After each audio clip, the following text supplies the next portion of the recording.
Oyonnax et Perpignan, le premier du championnat, accueille le troisième dans un match forcément âpre vu les conditions. Et ce sont les Catalans qui mettent d'abord la main sur le ballon et s'installent dans les 22 mètres oyonnaxiens. On se met à la faute au sol, le plaqueur qui empêche la libération dans ce ruck. Jérémy Rosier accorde la pénalité à l'USAP et c'est Jonathan Bousquet qui ouvre le score sur pénalité.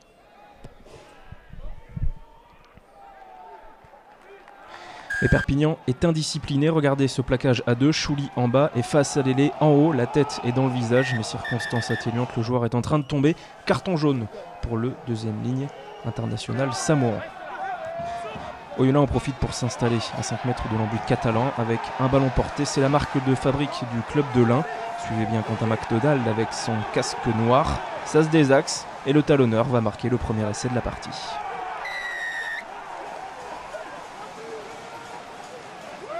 Une épreuve de force où les Oyonnaxiens sont passés maîtres depuis le début de la saison. Un essai qui est transformé par Johan Lebouris. Oyonnax mène 7-3 pour la première fois de la partie.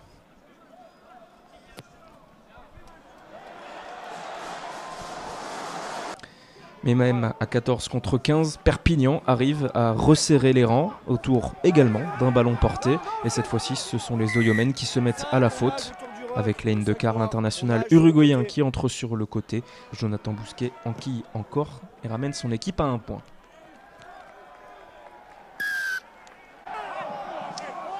Quelques instants plus tard, Perpignan profite des errances offensives de Oyonnax et de Théo Millet qui se fait contrer à Cébès qui plonge sur la balle. Le relais pour Faas Alélé. Il y a peut-être un 2 contre 1 à jouer pour Georges Tisley qui accélère le 3/4 centre de retour de blessure, qui dépose tout le monde et décale Matteo Rodor, le jeune ouvreur 100% pur produit catalan qui marque son premier essai en professionnel.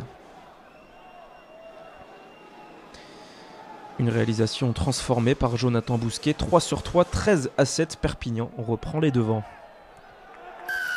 Mais la réponse est quasiment immédiate de la part des Oyomènes après une touche, ce ruck qui se forme et la malice de Jérémy Gondran, le coup de pied par-dessus, les cannes de Doug Kodjo qui aplatit juste avant le ballon mort, c'est accordé après avis favorable du juge dans le but, mais ce n'est pas transformé par Lebouris, 13-12 pour Perpignan à la pause. Et au retour des vestiaires, c'est derrière un Chouli et en canne que Perpignan réattaque le deuxième acte. Avec une nouvelle faute au sol, Jérémy Gondran qui plonge dans le ruck, comme en première période. Jonathan Bousquet passe la pénalité 4 sur 4, 16-12 pour l'USAP. Mais ce deuxième acte est un véritable chassé-croisé. La neige vient et repart et donc condamne toute volonté offensive, même si sur cette action, il y a du rythme impulsé par Jérémy Gondran et encore une indiscipline récurrente dans les rangs de l'USAP.